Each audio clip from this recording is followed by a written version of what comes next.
নমস্কার বন্ধুরা, আশাদের খোঁজে রান্নাঘরে আপনাদের স্বাগত জানাই। আজ রাখি বন্ধন। আজ আমি আমার সকল বন্ধুদের রাখি বন্ধনের শুভেচ্ছা জানাচ্ছি। আপনারা সবাই ভালো থাকুন, সুস্থ থাকুন। আজকের দিনটা খুব ভালোভাবে আপনারা উদযাপন করুন। আজ আমি রান্নার কোনো রেসিপি দেখাবো না। আমি আজ রাখি বন্ধন স্পেশাল পাউরুটির ক্ষীর চমচম করব। দেখুন, এই যে পাউরুটি নিয়ে নিয়েছি, এই পাউরুটি আমি কেটে টুকরো করে তারপরে করব। আপনারা দেখতে থাকুন আমি কি করছি। দেখুন, ক্ষীর চমচম করার জন্যে দুধের ক্ষীর তৈরি করতে হবে। আমি দুধের ক্ষীর এই কড়াইতে করব, তার জন্য আমি এখানে ঘি দিয়ে কড়াইটা আগে মেখে নিচ্ছি। কারণ দুধটা জাল দিলে পরে কড়াইতে লেগে গেলে কড়াইটা পুড়ে যায়, কিন্তু এইভাবে যদি ঘি মেখে দেওয়া যায় তাহলে আর কড়াইটা পোড়ে না। আপনারা ক্ষীর করার সময় বা পায়েস করার সময় এইভাবে ঘি দিয়ে কড়াইয়ের মধ্যে মেখে নেবেন। আমি 2 লিটার দুধ নিয়েছি, রেড কাউ দুধ। দেখুন 4 প্যাকেট দুধ আমি ঢেলে দিয়েছি। গ্যাসটা এখন অন করব।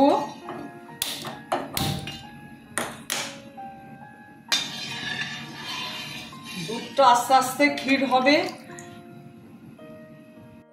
এই দেখুন, আমি 4টে পাউরুটি এইভাবে কেটে নিয়েছি। পাউরুটিগুলো। এবার আমি পাউরুটিগুলোর মধ্যে দুধ দিয়ে দেব। দেখুন, দুধটা ঘন করে জাল দিয়ে নিয়েছি। এইভাবে প্রত্যেকটা পাউরুটির মধ্যে দুধ দিয়ে দেব। এরকম করে একবার তো দিচ্ছি, এরকম করে 3 বার দুধ দেব, আধ ঘন্টা পৌনে 1 ঘন্টা পর পর। তারপরে এই সবগুলোতে দুধ দেওয়ার পরে এই দেখুন, এই যে বড় এলাচ, এই দেখুন বড় এলাচ, এই বড় এলাচের দানা আমি এর মধ্যে দিয়ে দেব।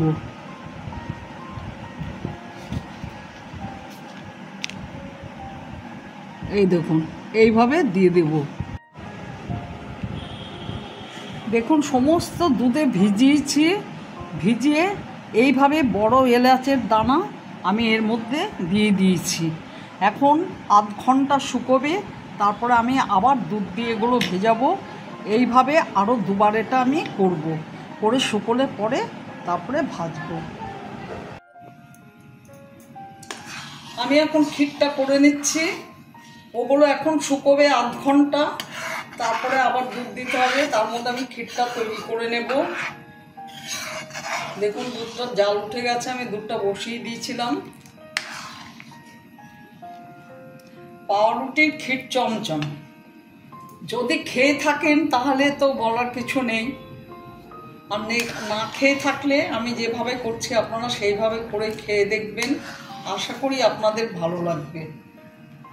এর আগে আমি পাউরুটির পান্তুয়া করেছিলাম অনেক দিন আগে, মাস 3 আগে।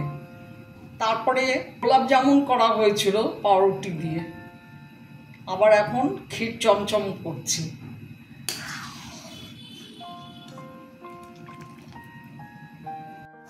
এটা আমি এইভাবে নেড়ে নেড়ে ক্ষীরটাকে তৈরি করব। ক্ষীরটা জাল হচ্ছে, আমি এদিকে চিনির শিরাটা বসিয়ে দিচ্ছি। দেখুন, 1 কাপ 2 কাপ চিনি নিলাম, আর এখানে 2 কাপ জল দিলাম। কারণ শিরাটা একটু পাতলা ধরনের হবে, ঘন হবে না এটা বেশি। এলাচ দিয়ে দিলাম, ফাটিয়ে দিলাম এলাচগুলো।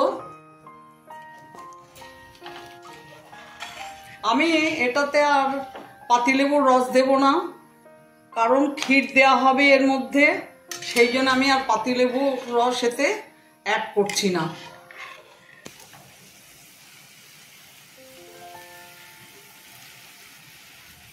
চিটচিট করছে, কারণ এই শিরাটা একটু পাতলা ধরনেরই থাকবে। শিরাটা কমপ্লিট হয়ে গেছে, আমি গ্যাস অফ করে দিচ্ছি। আমি সেকেন্ড টাইম আবার দুধ দিয়ে দিচ্ছি। দেখুন ক্ষীরও রেডি হয়ে গেছে। এখন গ্যাস অফ করে দিয়ে রেখে দেব। পাউরুটির পিসগুলো দুধে ভিজিয়ে রেখেছি, দুবার দেওয়া হয়ে গেছে, আরেকবার দুধ দিয়ে ভিজিয়ে দেব, তারপরে শুকোলে পরে ভেজে ক্ষীরে দেব। এখন গ্যাস অফ করে দিচ্ছি। দেখুন পাউরুটির পিসগুলো 3 বার দুধ দিয়ে ভিজিয়ে রেখেছিলাম, শুকিয়ে গেছে। এখন আমি ভেজে নেব। কড়াই বসিয়ে দিয়েছি, গ্যাস অন করে দিয়েছি, রিফাইন অয়েল দিয়ে দিচ্ছি।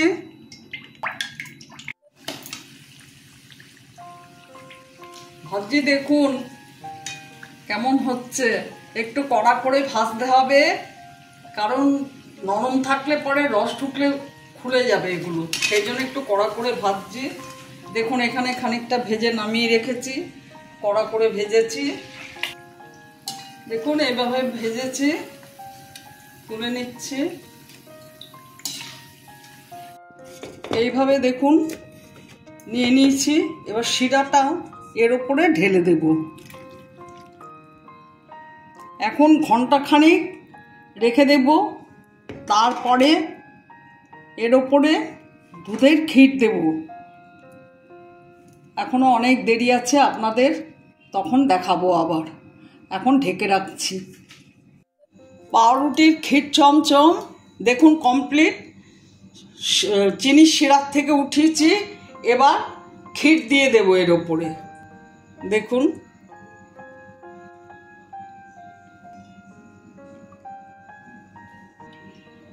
আমার ভিডিওটা যদি আপনাদের ভালো লেগে থাকে, প্লিজ একটা লাইক, শেয়ার, অবশ্যই সাবস্ক্রাইব করে দেবেন।